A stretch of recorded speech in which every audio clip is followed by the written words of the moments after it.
tekmece z Norveško. Tekma z Norvežani nam je zadnja pred kvalifikacijskimi tekmami z Malto pa Finsko, ki so v začetka junija.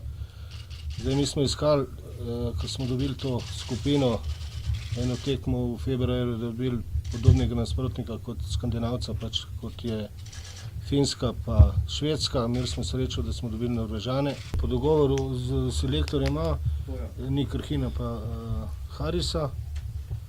Drugo so v glavnem vsi ti igralci, ki so bili skozi tle. Mi imamo sem se 4 tekme, tako da v nekih velikih sprememb tudi ne delamo. Problem res v tej zadnji liniji, ni Nejca Mevlje, on je imel karambol in še dobro se je končal. Sprva je izgledalo, da je v redu, zdaj ima križne, to je, mislim, da je za letos težko, če bo jeseni kaj zraven prišel.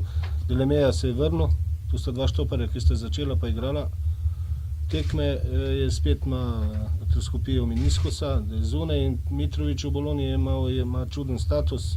Poklical sem pa tudi Rapnika, ki se je vrnil jeseni po poškodbi, je pa bil že v spadah te generacije.